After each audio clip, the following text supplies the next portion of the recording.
Good morning सगळ्यांना. आता आपण ईव्हीएस अध्यापन शास्त्र हे मराठीमधून समजून घेऊया. मागच्या वर्षी जे प्रश्न झालेले किंवा मागे जे प्रश्न आले ते आपण काळजीपूर्वक बघूया. आता आपण पहिला प्रश्न बघतोय ईव्हीएस संदर्भात. आप एक एकीकृत ईव्हीएस कक्षा के लिए एक कैसी योजना बनाएंगे. म्हणजे काय, तुम्ही ईव्हीएस विषयासंदर्भात एकीकृत कशी योजना बनवणार, योजना कशी बनवणार यावर आलेला हा प्रश्न आहे. पहिलं ऑप्शन दिलेलं आहे, एक पाठ में दो या अधिक विषय क्षेत्रों को मिलाय. बघा, म्हणजे पहिलं ऑप्शन काय म्हटलंय का, दोन पाठामध्ये आपण काय म्हणतो संबंध स्थापित करणे, हे पहिलं ऑप्शन म्हणतंय. बघा, आपण दुसरं ऑप्शन बघू, अलग अलग योजनाओं में सभी विषयों को अलग कर दे. आता बघा, प्राथमिक स्तरावर जर तुम्ही वेगवेगळे विषय केले तर योग्य नाहीये ना, वेगवेगळे विषय योग्य नाहीयेत. प्रत्येक पाठ जर वेगवेगळा केला तर चालणार नाही. म्हणजे काय, तुम्हाला काहीतरी त्याच्यामध्ये संबंध प्रस्थापित होईल असं काही करावं लागेल. म्हणजे दुसरं ऑप्शन पण येणार नाहीये.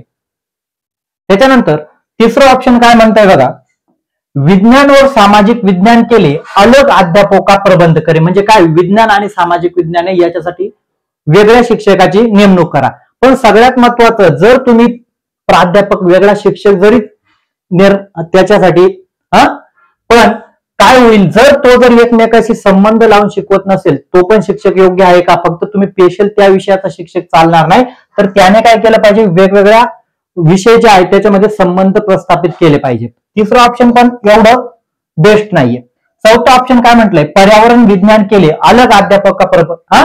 बघा, इथे पण काय आहे, अलग अध्यापक म्हणजे काय, स्पेशल शिक्षकांना. पण सगळ्यात महत्वाचं तुम्हाला एक पहिला ऑप्शन काय सांगताय का, तुम्ही काय करा, त्या विषयाचे जे आहे ना, एक पाठ में या दो से अधिक विषयों को क्षेत्र. म्हणजे काय, हे जे पाठ असतात, विषय असतात, तुम्हाला एकमेकाला जोडून शिकवावे लागतात प्राथमिक स्तरावर.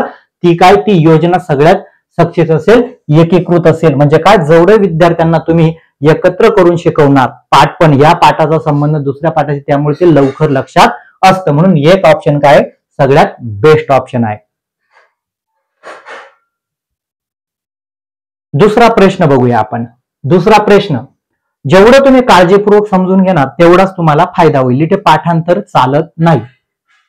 दुसरा प्रश्न, पुनीत ने अपनी कक्षा में कक्षा 5 के शिक्षार्थियों को, शिक्षार्थी म्हणजे विद्यार्थी, शिक्षार्थियों को मानव शरीर की एक रूपरेखा दी और उन्हें भोजन विषय पढ़ाने से पहले. बघा काय म्हटलंय, भोजन विषय पढ़ाने से पहले म्हणजे काय, ते शिकवण्याच्या आधी पहिले पाचन तंत्र को बनाने को कहा पुनीत चाकाय. म्हणजे बघा, पुनीत नावाचा शिक्षक आहे, त्याने काय सांगितलं, मुलांना पाठ शिकवण्याच्या आधी काय करा, तुम्ही जे पाचन तंत्र आहेत त्या संबंधी काय करा, रूपरेखा म्हणजे एक प्रकारे आपण चित्र म्हणतो बघा, अन्न नलिका वगैरे, हे त्यांनी रूपरेखा विद्यार्थ्यांनी काढायची. का बरं, का सांगितलं असं, त्या संबंधी आलेला प्रश्न आहे.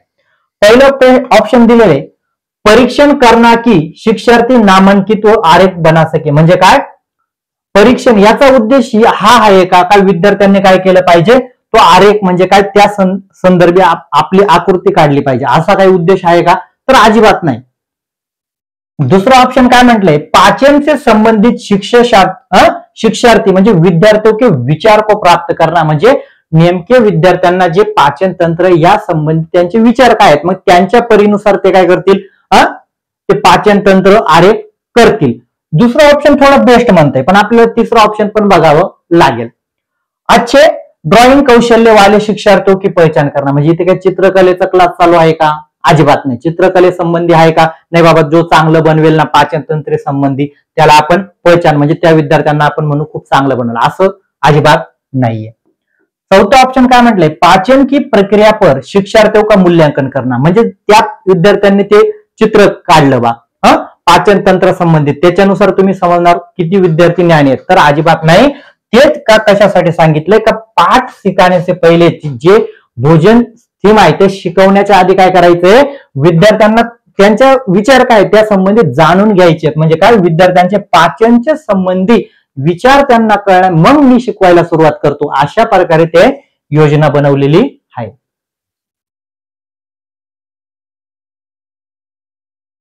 प्रश्न तिसरा बघा, जेवढं काळजीपूर्वक समजून घेणार तेवढाच तुम्हाला फायदा होईल. निम्नलिखित में से क्या रचनात्मक आकलन के संबंध में सही नहीं है? तुम्हाला निगेटिव्ह विचारलेले, तर रचनात्मक आकलन जे आहे ते रचनात्मक आकलनासंबंधी योग्य नाहीये, सही नाहीये. आता तुम्हाला रचनात्मक आणि योगात्मक आकलन माहित असेल. रचनात्मक आकलन हे वर्षभर आणि सतत चालणारं आकलन असतं आणि योगात्मक आकलन काय असतं? 3 महिन्याने, 6 महिन्याने, वर्षाने होत असतं. आता आपल्याला कशा संदर्भात विचारलंय? रचनात्मक आकलना संदर्भात. काय विचारलंय पुढे? सही नाहीये, म्हणजे कोणतं सही नाही म्हणजे अयोग्य आहे हे आपल्याला काढायचंय. पहिला ऑप्शन दिलाय बघा, रिपोर्ट कार्ड में प्रत्येक तिमाही में इसकी सूचना दी जाते. बघा आता पहिलंच ऑप्शन तुम्हाला असं मिळालंय का 3 महिन्यानंतर रिपोर्ट कार्ड मध्ये सूचना द्या. जर तुम्ही 3 महिन्यानंतर विद्यार्थ्यांना सूचना देताय, मूल्यांकन करताय, तर ते रचनात्मक आहे का? ते योगात्मक झालं. काय झालं? योगात्मक. म्हणजे पहिलंच ऑप्शन तुमचं चुकीचं आहे, रचनात्मक संबंधी. दुसरं ऑप्शन काय म्हटलंय? अधिगम को सुदृढ़ करने के लिए वह अध्यापक समय पर कार्यवाही करने में मदत करता. समय पर म्हणजे सतत, म्हणजे हे पण रचनात्मकचं उदाहरण आहे. हे पण रचनात्मकचं आहे.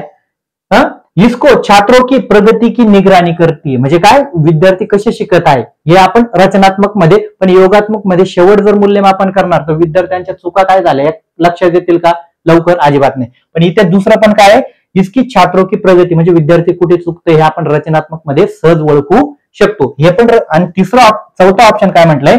बच्चे के सीखने की कोई भी जानकारी रचनात्मक आकलन में मदत करते. म्हणजे बघा, रचनात्मक आकलन जेव्हा करत असाल तर विद्यार्थ्यांच्या चुका लवकर लक्षात येतात, कारण तुम्ही सतत करत असतात. आणि जर तुम्ही योगात्मक आकलन केलं तर विद्यार्थ्यांच्या खूप चुका होतील आणि तुम्ही 3 महिन्यानंतर जर तपासल्या तर त्या चुका मोठ्या प्रमाणात होतील. पण रचनात्मक आकलनाने त्या चुका कमी होत जातील. आता हे तिघं उदाहरण काय आहेत? म्हणजे हे पण रचनात्मक आहे, हे पण रचनात्मक आहे, हे पण रचनात्मक आहे आणि हे योगात्मकचं उदाहरण आहे. कारण आपल्याला काय विचारलं होतं? रचनात्मक आकलन के संबंधी सही नाही. तर ऑप्शन ए, कारण 3 महिन्यानंतर जर तुम्ही सूचना दिला ते योगात्मक आकलन असेल. प्रश्न चौथा बघा. प्रश्न चौथा काय म्हणतोय?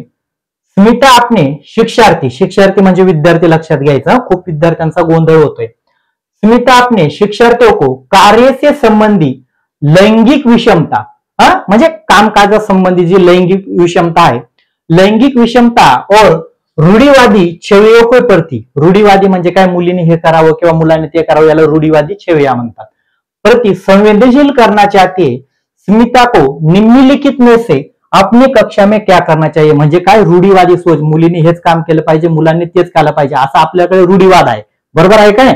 मग काय त्या संबंधित संवेदनशील म्हणजे रूढी परंपराच्या नुसार तुम्ही वागू नका. तुम्ही काय करा? जरी ते महिलेचं काम आहे तरी पुरुषांनी केलं तर काही फरक पडत नाही, किंवा जे पुरुषाचं काम आहे ते महिलेने केलं तर काही फरक पडत नाही, असं उदाहरण तुम्हाला द्यायचंय. म्हणजे ते विद्यार्थी काय होईल? संवेदनशील होतील त्या संबंधी. आता पहिला ऑप्शन काय म्हटलंय? रूढीवादी मॉडेल को छात्रों को प्रस्तुत करे, म्हणजे जे चालू आहे ना, बघा रे, महिला स्वयंपाक करते आणि पुरुष बाहेर काम करतोय, असं जर केलं तर ते संवेदनशील होतील का? उलट ते रूढीवादी विचार करायला लागतील. म्हणजे हे ऑप्शन पण येणार नाहीये. दुसरं ऑप्शन काय म्हटलंय? विभिन्न प्रकार के कार्यों को फ्लॅश कार्ड दिखाय, म्हणजे काय उपयोग आहे का? म्हणजे म्हणजे रूढीवादी म्हणजे एखादी महिला भांडी धुताना असेल, झाडझूड करताना असेल, ते दाखवा. पुरुष बाहेर काम करतोय हे चित्राच्या साहाय्याने दाखवा. फ्लॅश काढण्यात याच्याने काय उपयोग होईल का? ते संवेदनशील होतील का? उलट ते म्हणतील का नाही बाबा, इथे पण दाखवले चित्रामध्ये महिलाच काय करते? घर काम करते. म्हणजे ते रूढीवादी सोच वाढेल ना, उलट संवेदनशील होतील का? अजिबात नाही. म्हणजे दुसरा ऑप्शन पण योग्य नाही. तीसरा ऑप्शन काय म्हटलंय? केवळ लडको से प्रतिदिन कक्षा में साफ करने के लिए कहे, म्हणजे काय? वर्गात जे झाडझुडीचं काम आहे ना, फक्त काय म्हटलंय बघा, केवळ लडको से, म्हणजे मुलांना झाडाला लावा. म्हणजे परत तेच तयार होईल का मुलं काय करायला लागले? आता झाडझुडचं काम करायला लागले. म्हणजे आपल्याला असं नाही, मुलांना काय सांगायचंय का जो रूढीवाद चालू झालेला आहे तो रूढीवाद आपल्याला कमी झाला पाहिजे. कमी कसं काय होईल? आता तिसरा ऑप्शन पण एवढा बेस्ट नाही, पण चौथा ऑप्शन काय म्हणते? काळजीपूर्वक बघा. एक छात्र की माँ को कक्षा में आमंत्रित करे जो ऑटो चालक है. बघा म्हणजे काय? तुम्ही वर्गामध्ये अशा महिलेला आमंत्रित करा का ती महिला काय? ऑटो चालक आहे आणि तिला बोलवायचं. म्हणजे याचा अर्थ काय होईल का? लोक जे मुलं आहेत, लहान विद्यार्थी, ते लगेच काय म्हणतील का बघा हे काम जरी पुरुषाचं आहे पण महिला पण करू शकते. म्हणजे जो रूढीवाद आहे त्याच्या संबंधित ते काय होईल? संवेदनशील होतील. ते पुढे काय म्हणतील? नाही, रिक्षा महिला पण चालू शकतात. म्हणजे रूढीवाद काय होईल? कमी होईल. चौथ्या ऑप्शनने काय होईल? रूढीवाद कमी होईल. म्हणजे ऑप्शन 4 हे तुमचं उत्तर आहे. सगळ्यात परफेक्ट काय आहे, तर रूढिवाद जर कमी करायचा असेल तर पुरुषाने पण ते काम करा जे महिला करते, किंवा महिलेने पण ते काम करा जे पुरुष करतो, तेव्हा रूढिवाद कमी होतो. अशा प्रकारे चौथा ऑप्शन एकदम बेस्ट आहे. त्याच्यानंतर प्रश्न 5वा, जेवढं काळजीपूर्वक समजून घेतलं खूप मस्त प्रकारे ग्रहण पण होतं. कक्षा 5 समयतन आमतौर पर आपने दिया हुआ कक्षा कार्य नाही करते. म्हणजे काय, आता हे जे नाव असतात ना, हे नाव बदलून पण नावाशी काही घेणं नाही. सगळ्यात महत्वाचं लक्षात काय ठेवायचं, आपल्याला विचारलं काय आहे ते फार. याच्यामध्ये समयन जो आहे तो काय करतोय, जे आपण कार्य देतोय, प्रश्न वाचतोय, आमतौर पर अपना दिया हुआ कक्षा का कार्य नहीं करते, मुद्दे को हल करने के लिए सबसे अच्छा उपाय काय. म्हणजे त्या मुलाला जेव्हा वर्गामध्ये काही काम म्हणजे अभ्यासक्रम असेल दिला असेल तर तो काय करतो, वेळेनुसार पूर्ण करत नाही तर काय करावं, काय करायला पाहिजे, या संबंधी आलेला प्रश्न. काय करणार तुम्ही. पहिला ऑप्शन काय म्हटलंय, उनकी कठिनाई का पता लगाए और उसके अनुसार कक्षा कार्य को समायोजित करने के लिए उसे बात करें. म्हणजे काय, सगळ्यात महत्वाचं ते हे कार्य का पूर्ण करत नाही. सगळ्यात पहिले हे तुम्ही जाणून तर घेतलं पाहिजे ना, का पूर्ण करत नाही, कशामुळे पूर्ण करत नाही, त्याच्याशी तुम्हाला बातचीत करावं लागेल. पहिला ऑप्शन तर बेस्ट म्हणते बघा, एकदम बेस्ट म्हणते, त्याला अनुसरून. दुसरं ऑप्शन काय म्हटलंय, किसी दूसरे बच्चे को अपनी कक्षा के कार्य को पूरा करने में मदत करे. म्हणजे तुम्ही जर एखाद्या विद्यार्थ्याला सांगितलं याला ते येत नाही ना बाबा, तू पूर्ण करून दे, म्हणजे तो विद्यार्थी काय होईल, दुसऱ्यावर अवलंबून राहील, स्वतः काही शिकेल का. म्हणजे दुसरं ऑप्शन पण योग्य नाहीये. तिसरं ऑप्शन काय म्हटलंय, माता पिता से बात करे और उन्हें सलाह दे. म्हणजे आता मुलांच्या आई वडिलांचे तुम्ही किती सांगणार, त्यांना सांगणार का तो काम करत नाही, किंवा ते वही पूर्ण करून, किंवा तो अभ्यास करत नाही. तुम्ही पण त्याच्या समस्या जाणून घेतल्या तर सगळ्यात बेस्ट आहे ना, आई वडिलांची चर्चा करण्यापेक्षा. म्हणजे हे तिसरं ऑप्शन पण एवढं बेस्ट नाही. चौथं ऑप्शन काय म्हणते, उसे वैकल्पिक और आसान गृह कार्य दे. म्हणजे काय, त्याला जे आवडतं ना ते काम द्या आणि सोपं काम द्या. उद्या चालून तो म्हणेल सर मला पिक्चरची गाणी पाहिजे, मी ते करेल, मी ते लिहून आणेल, असं चालणार का. वैकल्पिक तुम्हाला ते कार्य द्यायचं आहे तर ते तो का करत नाही, त्याच्या समस्या जाणून घ्या, काय उणिवा आहेत त्याच्याशी चर्चा करा, म्हणजे तो काय करेल, नंतरून ते कार्य पूर्ण करेल. एक ऑप्शन सगळ्यात बेस्ट आहे.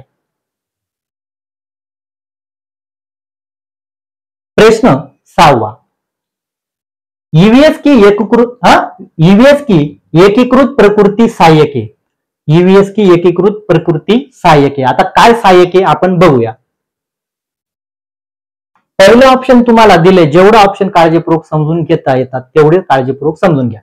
पाठ्यचर्या को भार को कम करणे और विशिष्ट प्रकरणों को पेश करना. म्हणजे इथे पहिला ऑप्शन काय म्हणतंय, का जे पाठ्यचर्या आहे तिचे काही भाग कमी करून टाका आणि जे विशिष्ट प्रकरण आहेत त्यांना शिकवा. असा प्रकारे चालेल का, विशिष्ट शिकवायचं का आपण, म्हणजे काही सोडून द्यायचं आणि काही शिकवायचं, असं चालणार नाही, एवढं परिणामकारक नाहीये. दुसरं ऑप्शन काय म्हटलंय, पाठ्यचर्या के भार को कम करणे और शिक्षण शास्त्रीय, म्हणजे विद्यार्थी जे आहेत ते विद्यार्थ्यांना सार्थक पूर्वक शिकणे में. म्हणजे काय, विद्यार्थ्यांना जो भार आहे तो कमी करा आणि सगळ्यात महत्वाचं शिक्षण कसं द्या, सार्थक पूर्वक. म्हणजे काय, त्यांनी पण ते ग्रहण केलं पाहिजे.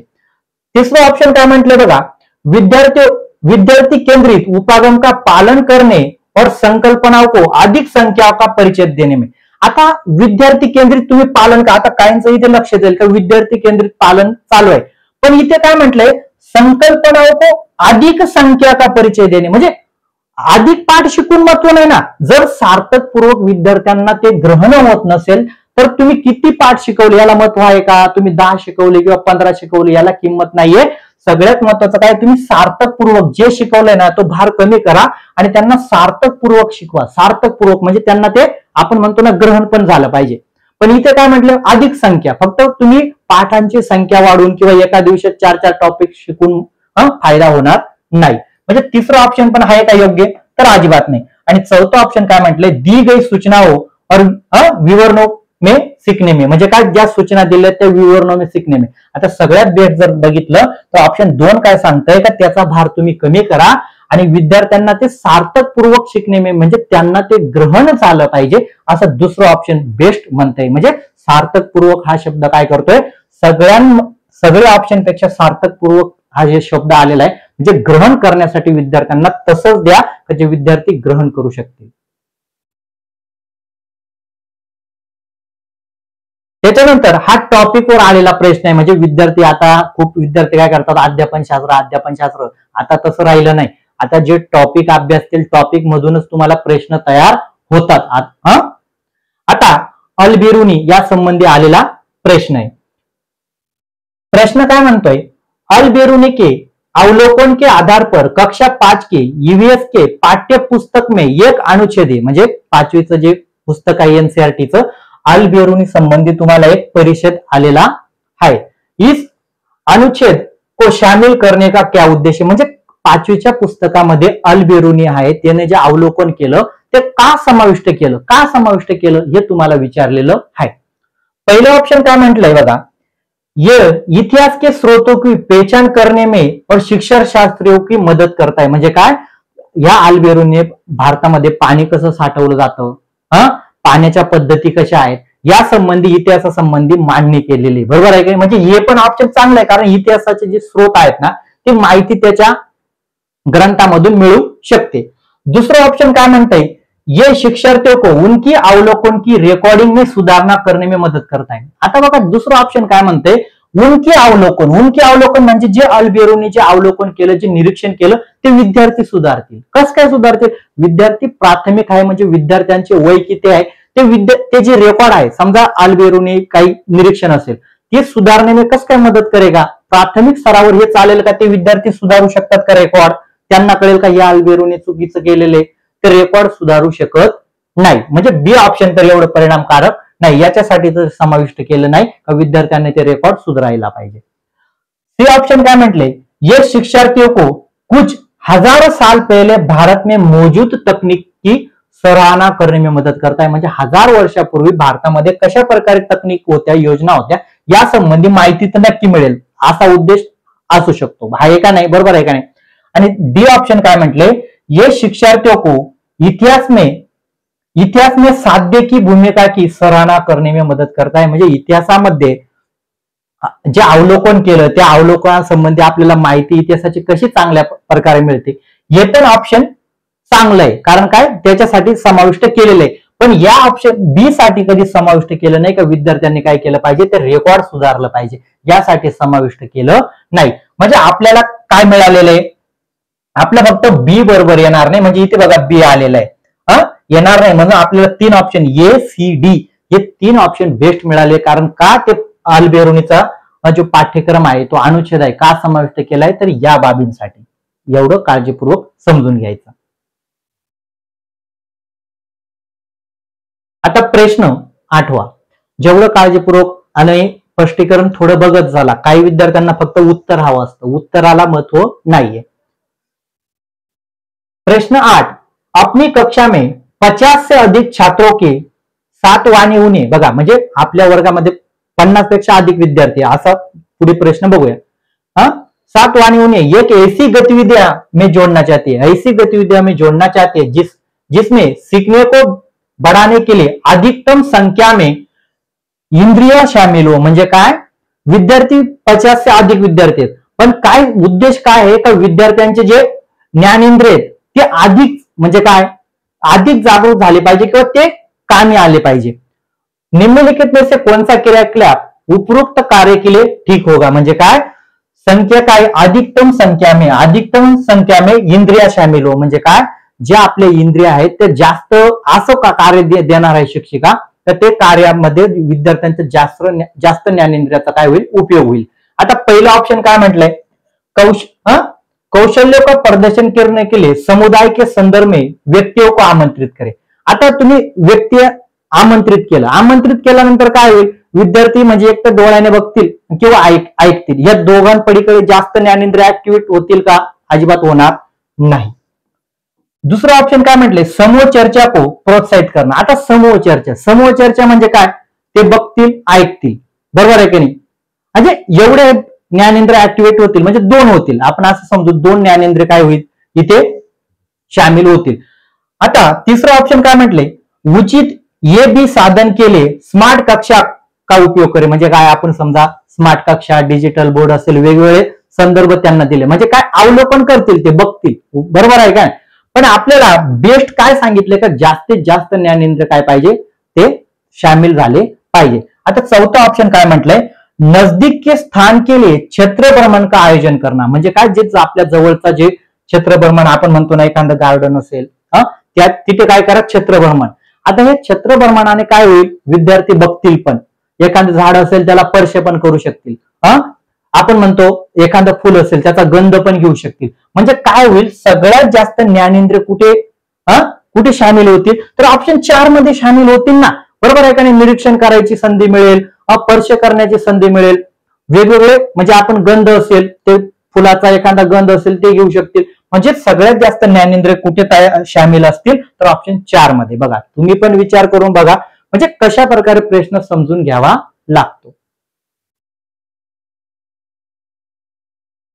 प्रश्न हा डायरेक्ट टॉपिकवर आलेला प्रश्न आहे, डायरेक्ट टॉपिकवर, काही याचं स्पष्टीकरण द्यायची गरज नाही. नीचे दिए गए कौन से एक राज्य में तोरंग का अर्थ जंगल आहे, म्हणजे बघा आता तुम्ही टॉपिक वाचलं असेल तर तुम्हाला सरळ माहिती आहे, झारखंड राज्यामध्ये जे जंगल आहे त्यांना तोरंग असं म्हटलं जातं. एकदम डायरेक्ट टॉपिकवर आलेला प्रश्न आहे. आणि शेवटचा प्रश्न आपण बघूया, पर्यावरण अध्ययन में प्रश्न करने को एक युक्ति के रूप में उपयोग किया जाता है, म्हणजे पर्यावरण अध्ययन मध्ये जे आपण प्रश्न विचारतो, कशासाठी प्रश्न विचारतो, काय उपयोगाचा आहे, कशासाठी प्रश्न विचारतो. पहिला ऑप्शन काय म्हटलंय, अनुशासन को बनाए रखने के लिए, म्हणजे विद्यार्थ्यांनी शांत राहिलं पाहिजे, नियंत्रित करण्यासाठी, याच्यासाठी आपण प्रश्न विचारतो का, एवढं तर योग्य वाटत नाहीये. दुसरं ऑप्शन काय म्हटलंय, ध्यान खिचणे के लिए, म्हणजे विद्यार्थ्यांचं लक्ष आपल्याकडे यावं म्हणून तुम्ही प्रश्न विचारताय. असं पण एवढं प्रभावी वाटतंय का आपल्याला सगळ्यात प्रभावी ऑप्शन निवडायचं असतं, तेच उत्तर असतं. तिसरा ऑप्शन काय म्हटलं, नियमों के पालन को बढ़ावा देने के लिए, म्हणजे जे नियम आहेत ते पालन को बढ़ावा देने के लिए तुम्ही प्रश्न विचारतात का. युक्तिवाद प्रश्न कशासाठी विचारलं जातं, एवढं पण हे परिणामकारक नाही. पण चौथं काय म्हटलंय बघा, कक्ष में जिज्ञासा को बढ़ावा, म्हणजे काय विद्यार्थ्यांमध्ये जिज्ञासा वाढली पाहिजे याच्यासाठी तुम्ही प्रश्न वर्गामध्ये विचारतात, हे सगळ्यात महत्वाचं असतं. म्हणजे आता तुम्हाला कळालं असेल का आपल्याला असे 2 ऑप्शन सारखे वाटतात किंवा 3 ऑप्शन सारखे वाटतात, पण एवढं लक्षात ठेवायचं, या सगळ्यात बेस्ट काय आहे हे तुमचं उत्तर असतं. त्यामुळे बेस्ट कसं निवडायचं हे तुम्हाला अध्यापन शास्त्र आणि टॉपिक समजून घेतल्याशिवाय कळणार नाही. त्याच्यामुळे बेस्ट निवडत चाला, तुम्ही सगळेच पास होणार.